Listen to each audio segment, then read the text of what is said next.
Welcome to the Sizzle Basketball Podcast. This is episode number 4. I'm going to continue the trend that I left off on last week, which was the two teams. This week I did the one podcast on the NBA Top 25 under 25. So go check that out if you haven't checked it out yet. And so today for the two teams I'll be talking about the Minnesota Timberwolves and the Toronto Raptors. So let me start with the Minnesota Timberwolves. The Timberwolves have started to play a little bit better basketball lately. Anthony Edwards has been great. He won Rookie of the Month for last month in March, and he's been great in April so far. He's been putting up like 20 every time he steps on the floor for Minnesota. So he's been great. He's been closing games better. He started to learn how to kind of put that part of his game into his game in terms of closing, and that will only take more steps forward as his career moves forward. So be interesting to see how Anthony Edwards is able to close out the season. He's been on a really good hot streak lately, and be interesting to see if he can continue to keep that up for Minnesota, because they played a little bit better. He's played well. They still have the worst record in the league, which is surprising. I didn't think this team would have the worst record in the league. I mean, Towns has missed a good amount of games. D'Angelo Russell just came back the other night. So, the pieces haven't quite been there all year, but still a little surprised they aren't better record-wise than what they are right now. I never pictured they'd be last in the league. Towns has only played a handful of games this year. He hasn't really been active for this team too much, which obviously has hurt their ability to have a better record. I mean, this is not a team that would be in the playoffs, even if everyone was healthy all year, but this is a team that would probably not be last in the league. But it's going to give them an opportunity to have arguably the number one pick in the draft next season, depending on where they end up in the lottery. I mean, really, you never know what happens with the lottery. I mean, you saw New Orleans get the number one pick 2 years ago. That was surprising. But for the most part, they should really be fighting with Detroit for the number one pick, as well as Houston. So it'll be interesting to see what happens with the lottery, in terms of the number one pick. Most likely they'll go for Caleb Cunningham out of Oklahoma State with the number one pick. That's what they're saying. Kind of interesting because they are a pretty guard-heavy team. And I know there's a lot of hype around Caleb Cunningham's name, but, Minnesota's really guard-heavy with Malik Beasley and D'Angelo Russell. I know, Anthony Edwards has been in and out in terms of, rotating from shooting guard to small forward. But I think he's best suited at shooting guard. So I think you need to keep him at shooting guard. I mean, they have played him at small forward a good amount this year. And now that Russell's back, so you play Russell, Malik Beasley, and then Anthony Edwards at the 3. But I think Anthony Edwards is best as a 2. Maybe you move Malik Beasley to a 3. Or maybe you just put Josh Okogie to start at the 3. Naz Reid is a really good player for this team. He's kind of stepped up. He's young, and he's got a lot of potential. And, he could play the 4, the 5, right? He plays either one. So, in my opinion, when I look at it from Minnesota's standpoint, I'm either going small forward or power forward. Naz Reid, like I said earlier, is probably your, power forward of the future with Towns. So maybe I would go small forward over power forward, right? And this draft class has a lot of guard-heavy players, like Jalen Suggs and Caleb Cunningham. It's kind of a draft where might not favor Minnesota in terms of what they need. And I've always been a big fan of get what you need over the best player, right? Because a lot of teams will get the best player available and they don't quite fit the system, or they don't quite fit what the team needs. So it doesn't end up working out because the team needs a certain position to fill the holes for their team instead of the best player available, right? So in that instance, if I'm looking at the draft board and I'm Minnesota, no matter what pick I get, whether I'm 1, 3, 5, 2, whatever I am, I'm going to get Jonathan Kuminga. He came from the G League, right? I would get him if I was Minnesota. He's a small forward. He would fit their team really well. He's not a great shooter, but he can develop into one. He has the touch to develop into a shooter.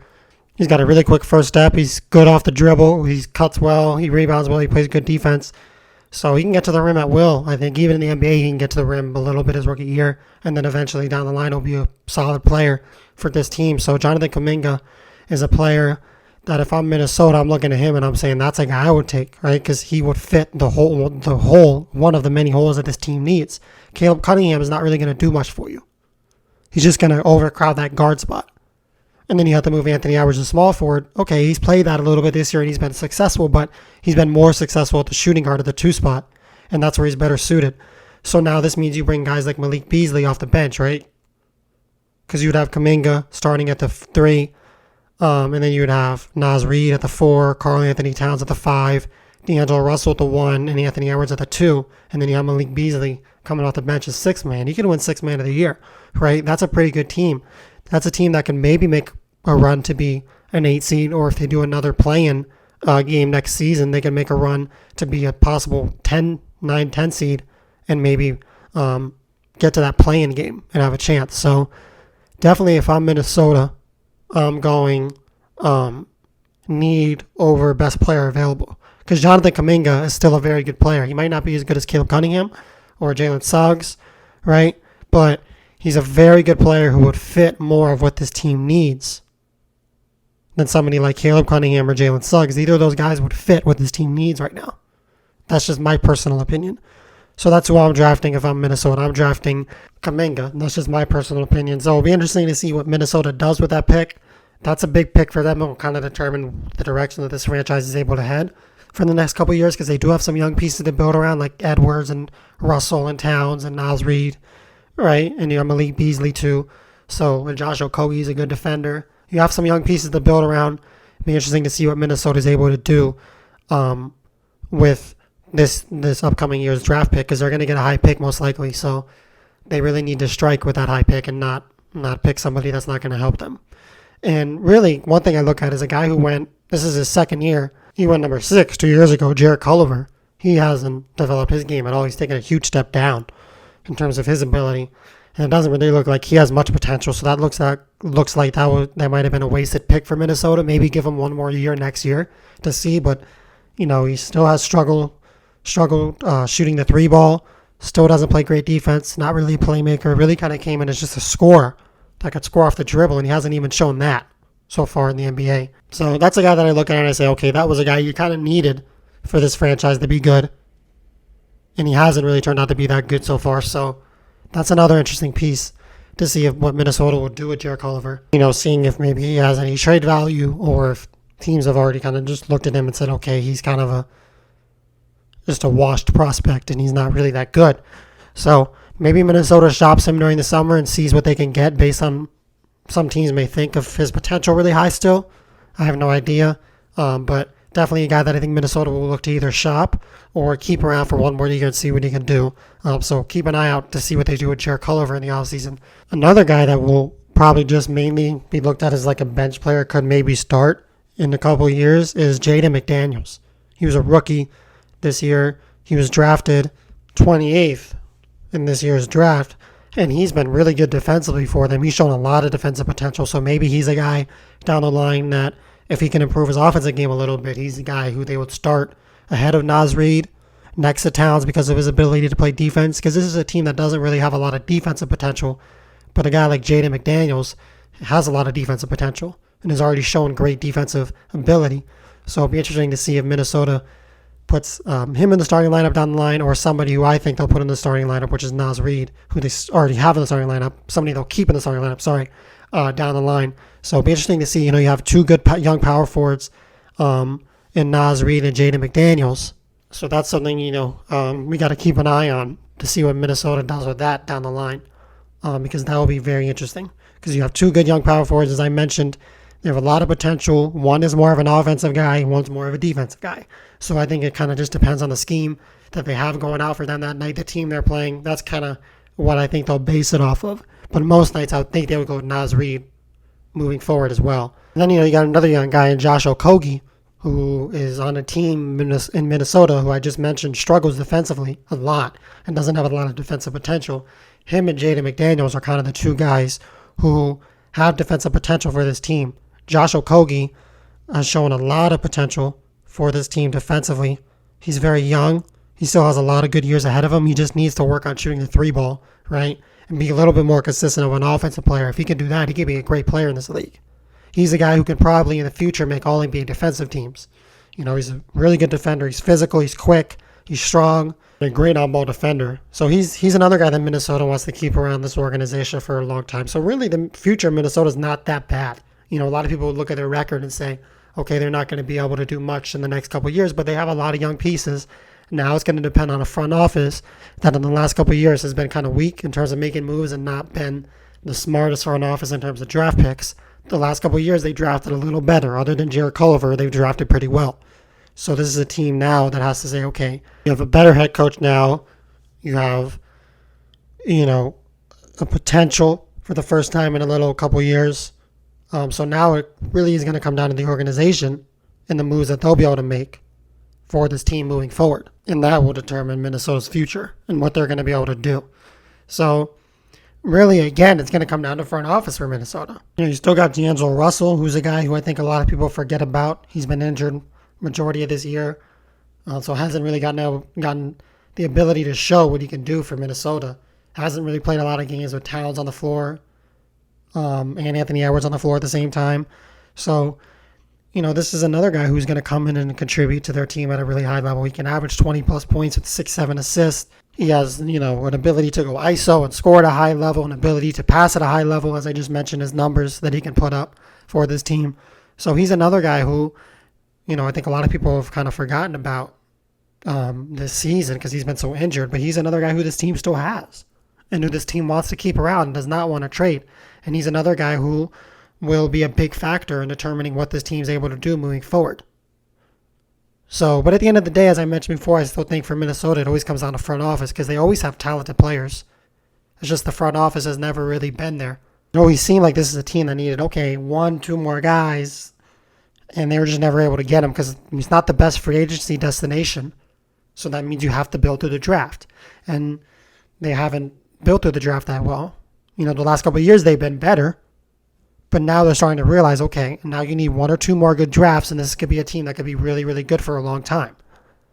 You have 1 or 2 more good drafts this year and next year, and you might have a team that could be really good for a long time. But if you screw up this year's draft and next year's draft, or you even mess up one of them, it might be tougher because then, you don't have as much depth. And then you have to rely more on your starting lineup, which is good, but it's very young. Still needs certain holes to be filled desperately if this team wants to be good for the long run.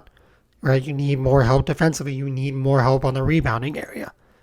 So, if they can draft really well this year and then draft really well next year, this is a team that has the potential to be really good for a long time.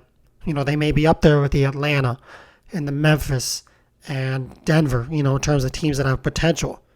Maybe not at that level quite yet now, but if they draft really well in the next year or two, and they can go get guys that could be future all-stars or future solid players, right? That's really all you would need with this team. Because you have a couple young guys there already, like Okogie and Anthony Edwards and Naz Reid and Jaden McDaniels and Towns. And you have enough young guys there that you can look at and say, okay, we can build around these guys, but we just need a couple more things to fill the holes that we're weak at. And if we can do that, we can be a really good team for a long time. If you look at teams like Atlanta, who are very young and are very good, they filled the holes that were weak for that team in the last couple of years. They went on and got more depth on their bench. They got Bogdanovich, right? So they got guys. They got Lou Williams recently. They got Capella, a couple months ago. So they went and they got, these guys that were needing to fill these holes because they had John Collins playing the center spot and he's a power forward. So now they can move John Collins back to power forward where he's best. So you have a good 5, and then you add DeAndre Hunter in the draft 2 years ago. You added Cam Reddish, who hasn't quite developed yet, but I think he still has a lot of time to develop. But what I'm trying to say here is teams like Atlanta, teams like Memphis went out in the last couple of years in the offseason and the draft and got the guys they needed to fill the holes that they were missing and the spots where they struggled. And that's why those are young teams that you see that are doing really well right now. And you're kind of surprised that they're doing so well at such a young age, and makes you wonder how good they're going to be for the next couple of years. So back to Minnesota. Again, if Minnesota can draft the right guys and sign a couple guys here and there that will fill the spots that they need, they can be just as good in the long run as teams like Atlanta or teams like Memphis or teams like Denver, right? They have a couple guys already that they can build around. Now they just need to finish the job and get the guys that they need on this team to fill the weaknesses. Because a lot of teams will build really well around a couple of guys, but then they have a couple of weaknesses, whether it's rebounding or defense, and they won't get the guys that they need to fill those holes, and then they don't end up being that good. So Minnesota needs to make sure that their front office is on point with these next couple of years of draft picks, because this is going to be big in determining what this team is able to do moving forward for the next couple of years. So now I'm going to move on to segment 2 of podcast number 4. I'm going to talk about the Toronto Raptors. So this season has been a really big surprise for the Raptors. Now, to be fair, they've had a lot of COVID issues. They've had a couple injury issues. You had Lowry on the trade market during the trade deadline, so that kind of loses focus of the team a little bit. But still, even with all that being said, it's been a little surprising to see where Toronto has been this season.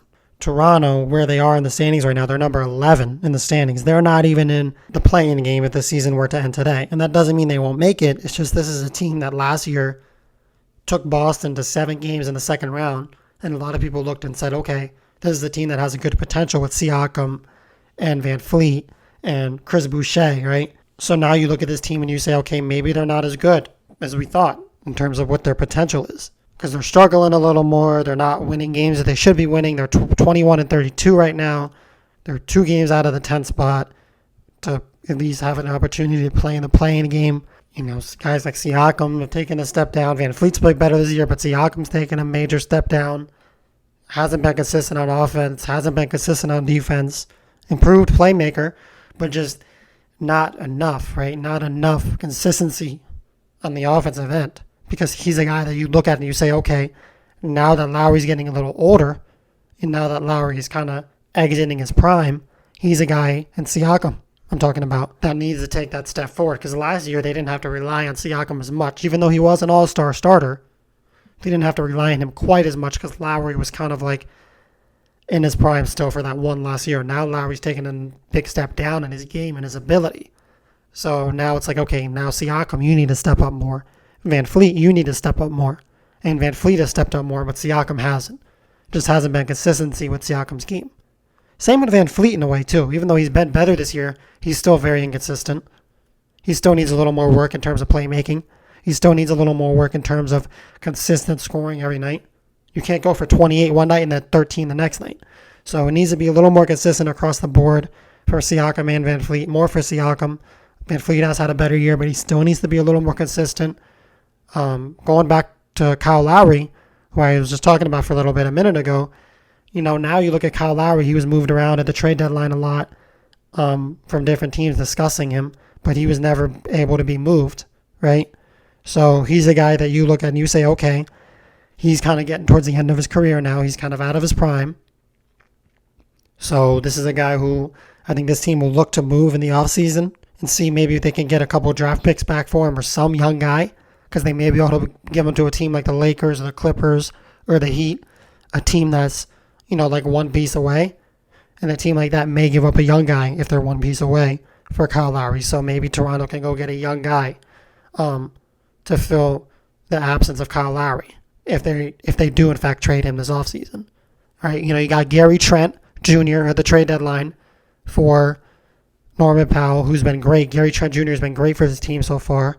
He's been very consistent of a scorer. He had 44 last night. He had 7 threes. He was 7 of 9 from 3. And so maybe this trade was a win for Toronto. A lot of people looked at it as, you know, you gave up Norman Powell, who was playing really well this season and had been like a huge fan favorite in Toronto. You gave him up for Gary Trent Jr. And a lot of people looked and said, okay, Gary Trent Jr. was not the right guy to get in return for Norman Powell, but it seems as if maybe he was the right guy.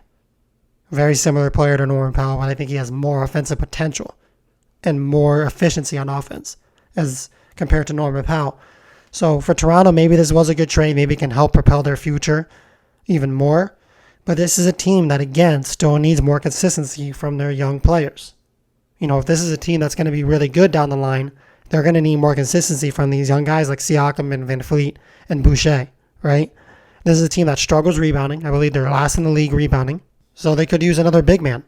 Not another big man, sorry. They could use an actual big man.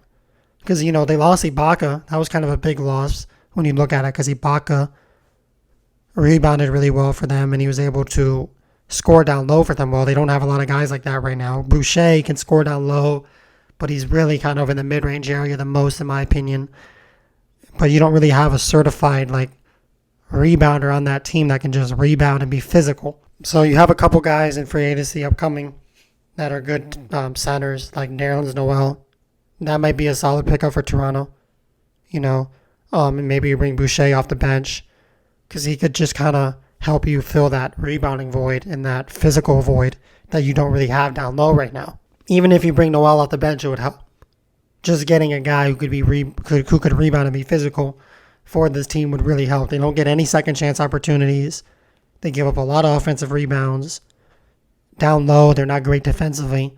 Nerlens Noel will help you down low defensively. He'll help you rebounding wise on both the offensive and defensive glass, and he'll help you with the physical part of the game too. So that's a guy that Toronto will be able to get pretty cheap too for the most part. Because he's really a backup when you think about it, but he would fill what this team needs. So this team doesn't need a crazy starting caliber center. They just need someone that will fill the rebounding and defensive issues down low. That's it. And if they get Nerlens Noel, they could fix that. And then you can move on with your young guys. So that's a guy, if I'm Toronto, I'm looking at in this offseason to going out and signing.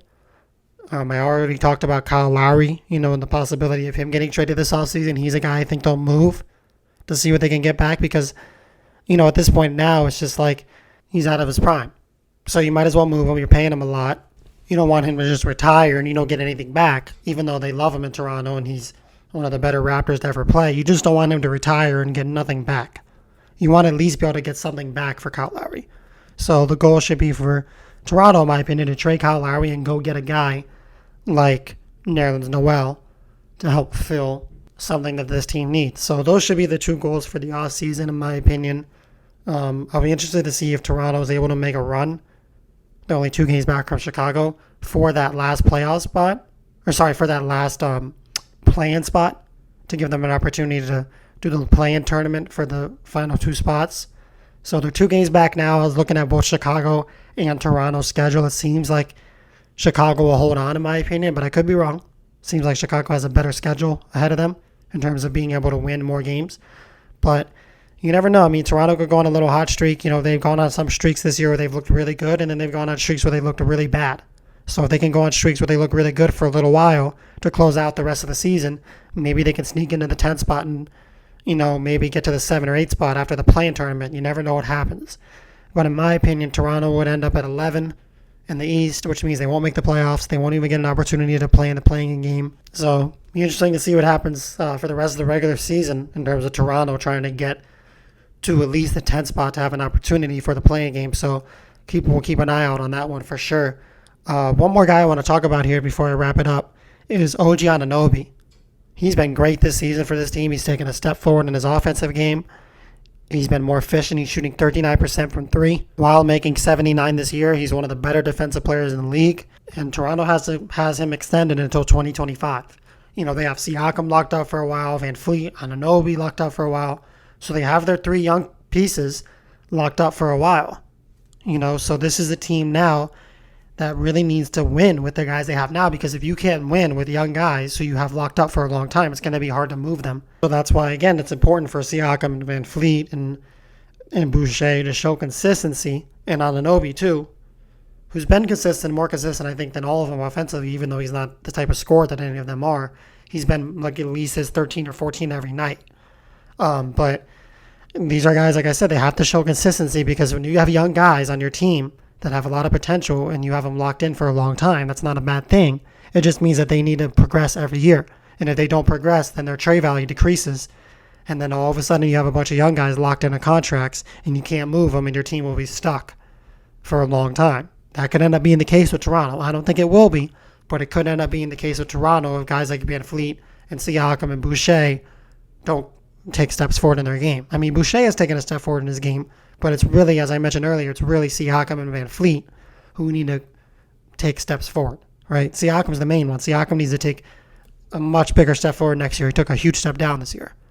Van Fleet's played better this year, but still there's a lot of room for improvement with Van Fleet's game, and there's a ton of room for improvement with Siakam's game, in my opinion. So really it just comes down to the players, because you have a good front office, you have a very good head coach So it's going to come down to the ability of the players to take these steps forward and take their game to the next level.